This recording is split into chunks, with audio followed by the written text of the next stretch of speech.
booster ignition, and liftoff. The crew of Artemis 2 now bound for the moon. Humanity's next great voyage begins.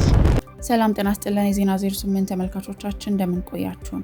ሰብስክራይብ በማድረግ የዕለቱን ትኩስ መረጃዎች የምትከታተሉንና የእናንተ ሰብስክራይብ ማድረግ ለኛ ትልቅ ብርታት መሆኑን አምናችሁ ቤተሰብ ለሆናችሁን በሙሉ ምስጋናችን ከልብ ነው። ወደ ዕለቱ አበይት ዜናዎች እናልፋለን።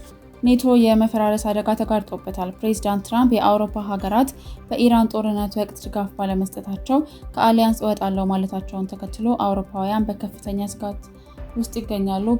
ፕሬዝዳንት ትራምፕም አውሮፓን ለሩሲያ ጥለዋታል።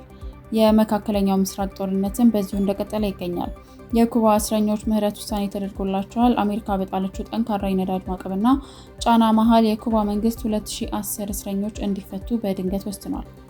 እንዲሁም ከ54 ዓመታት በኋላ ለመጀመሪያ ጊዜ የሰው ልጅ የምድርን ምህዋር ጥሎ ወደ ጨረቃ የሚያደርገውን ጉዞ በአርተሚስ 2 መንኮራኩር በስኬት ጀምሯል።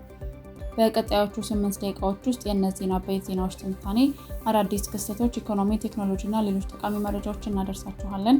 አብራችሁን ቆዩ። ፈጣን ዜና፣ ታማኝ መረጃ፣ ዓለምን በ8 ደቂቃ። ዜና 08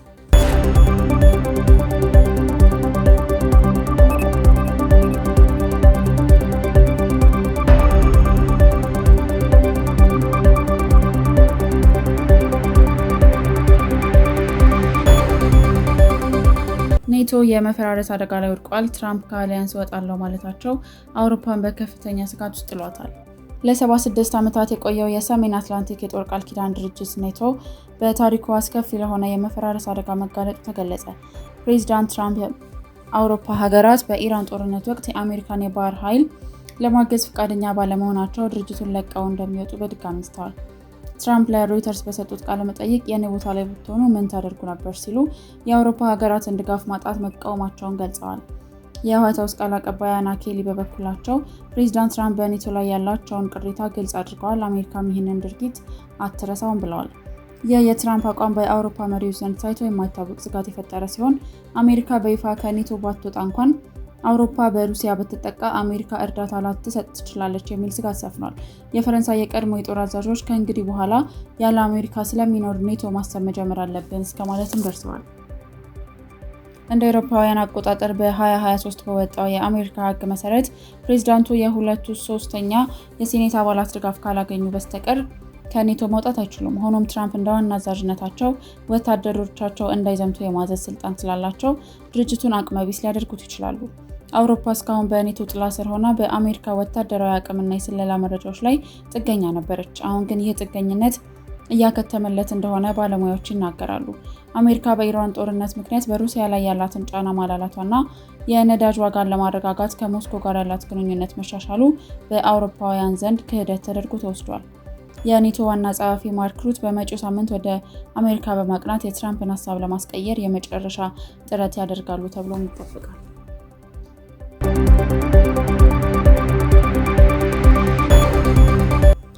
ኢራን ቀደም ሲል እስራኤልን ብቻ ተዋጋ የነበረ ቢሆንም አሁን ግን የባህረ ሰላጤው ሀገራት ዩኤኢ፣ ኩዌት እና ሳውዲ አረቢያን የውሃና የነዳጅ ተቋማት ላይ ጥቃት መሰንዘር ጀምራለች። የመካከለኛው ምስራቅ ያለው ጦርነት አሁንም እጅግ አስፈሪነቱን ቀጥሏል። ኢራን በእስራኤልና በጎረቤት የባህረ ሰላጤው ሀገራት ላይ መጠነ ሰፊ ሚሳይልና የድሮን ጥቃት መፈጸሟን ተከትሎ በዱባይ፣ ኩዌት እና ባህሬን የአደጋ ጊዜ ሳይረኖች እየጮሁ ይገኛሉ። በተለይም በኩዌት የሚገኘው ሚና አል አህመድ የተባለው ግዙፍ የነዳጅ ማጣሪያና የውሃ ማጣሪያ ጣቢያ በኢራን ድሮኖች ተመተው ከባድ ቃጠሎ ደርሶባቸዋል።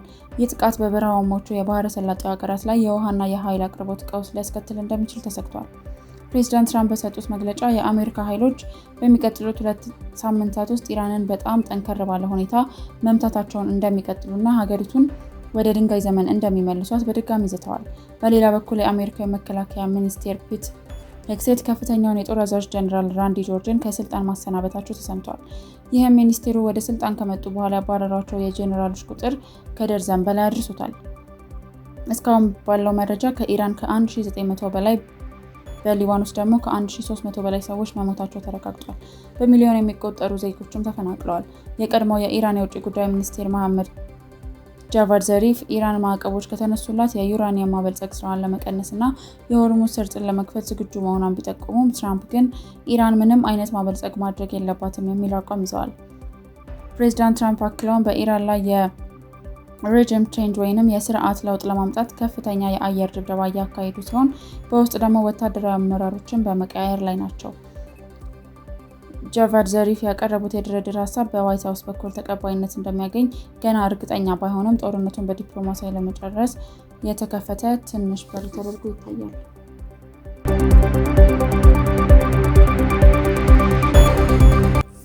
በኩባ አሜሪካ በጣለችው ጠንካራ ማዕቀብ መሃል 2010 እስረኞች እንዲፈቱ ተወሰነ። የኩባ መንግስት 2010 እስረኞችን በምህረት እንደሚፈታ አስታውቋል። ይህ ውሳኔ የተሰማው የትራምፕ አስተዳደር በደሴቲቱ ላይ እጅግ ጠንካራ የነዳጅ ማዕቀብ በመጣል መንግስቱን እያዳከመ ባለበት ወቅት መሆኑ ትኩረት ስቧል። የኩባ ባለስልጣናት ይህ የምህረት እርምጃ ከመጪው የትንሣኤ በዓል ጋር ተያይዞ የተደረገ ሰብአዊ ድርጊት መሆኑን ቢገልጹም ከአሜሪካ እየደረሰ ስላለው ጫና ግን ያሉት ነገር የለም። በምህረቱ የሚካተቱ እስረኞች ኩባውያንና የውጭ ሀገር ዜጎች፣ ሴቶች፣ አረጋውያንና ወጣቶች እንደሆኑ ተገልጿል። ይሁን እንጂ በፖለቲካ ተቃውሞና በሽብር ወንጀል ተከሰው የተፈረደባቸው እስረኞች በዚህ ምህረት ውስጥ መካተት አለመካተታቸው ግልጽ አልተደረገም። የኩባ መንግስት የፖለቲከኛ እስረኛ የለኝም ቢልም የመብት ተሟጋች ድርጅቶች ግን ከ1200 በላይ ሰዎች በፖለቲካ ምክንያት ታስረው እንደሚገኙ ይገልጻሉ። የአሜሪካን ጫናን ስንመለከት የትራምፕ አስተዳደር በኩባ ላይ የጣለው የነዳጅ ማገጃ የሀገሪቱን ኢኮኖሚ ክፉኛ እየጎዳው ይገኛል። ይህ የምህረት ውሳኔ የአሜሪካን ጫና ለማርገብ የታለመ የዲፕሎማሲ መልእክት ሊሆን እንደሚችል ባለሙያዎች ይገምታሉ። ምህረቱ የተሰጠው በእስር ቤት ቆይታቸው መልካም ጸባይ ላሳዩ፣ የቅጣት ዘመናቸውን ግማሽ ላጠናቀቁና የጤና ችግር ላለባቸው እስረኞች እንደሆነ ተገልጿል። እስረኞቹ መቼ እንደሚፈቱና ምን አይነት ወንጀል የፈጸሙ እንደሆኑ ዝርዝር መረጃ አልተሰጠም። በተለይም ከቅርብ ጊዜ ወዲህ በነበሩ ተቃውሞዎች የታሰሩ ወጣቶች ጉዳይ አሁንም አነጋጋሪ ሆኖ ቀጥሏል።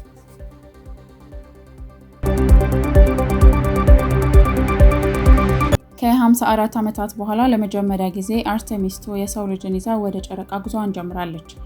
የሰው ልጅ ከግማሽ ክፍለ ዘመን በኋላ ለመጀመሪያ ጊዜ የምድርን ምህዋር ጥሎ ወደ ጨረቃ የሚያደርገውን ጉዞ ጀምሯል። ናሳ እንዳስታወቀው አርቴሚስ 2 መንኮራኩር እጅግ ወሳኝ የሆነውን የኢንጂን በርን በስኬት በማጠናቀቅ 4ቱን ጠፈርተኞች ወደ ጨረቃ ማዶ እያመጠቀቻቸው ይገኛል። የመንኮራኩሯ አዛዥ ሬድ ዊዝማን በዜሮ ስበት ኃይል ውስጥ እየተንሳፈፉ ለዓለም ባስተላለፉት መልእክት ምድርን ከዋልታ እስከ ዋልታ ማየት እጅግ አስደናቂ ቅጽበት እንደሆነ ገልጸዋል። ካናዳዊ ጠፈርተኛም በበኩሉ የሰው ልጅ ምን ማድረግ እንደሚችል በድጋሚ ያሳይተናል ሲል ደስታውን ገልጿል። ይህ ተልዕኮ በጨረቃ ላይ ማረፍን ቢያካትትም መንኮራኩሯ ጨረቃን ዞራ በመመለስ ለቀጣዩ የሰው ልጅ ጨረቃ ላይ የማረፍ እቅድ ትልቅ መንገድ የሚከፍት ነው። የኦሪዮ መንኮራኩር በሚያዝያ 6 ኤፕሪል 6 ጨረቃን ትዞራለች ተብሎ ይጠበቃል። እንደ አውሮፓውያን አቆጣጠር በ1972 በተካሄደው የአፖሎ 17 ተልዕኮ በኋላ የሰው ልጅ የምድርን ምህዋር አልፎ ሲሄድ ይህ የመጀመሪያው ነው። ናሳ የሞተር ማንደድ ሂደቱን እንከን የለሽ ሲል ገልጾታል። ጠፈርተኞችም በጥሩ ሁኔታና ጤንነት ላይ ይገኛሉ። መንኮራኩሯ በመጪው ሰኞ ጨረቃን ትዞራለች። በዚህ ጊዜ ጠፈርተኞቹ በጠፈር ውስጥ እንዴት እንደሚመገቡ፣ እንደሚተኙና መሰረታዊ ፍላጎቶቻቸውን እንዴት እንደሚወጡ ምርምር ይደረጋል። 3 አሜሪካውያንና 1 ካናዳዊ ጠፈርተኛ በጉዞ ላይ ይገኛሉ።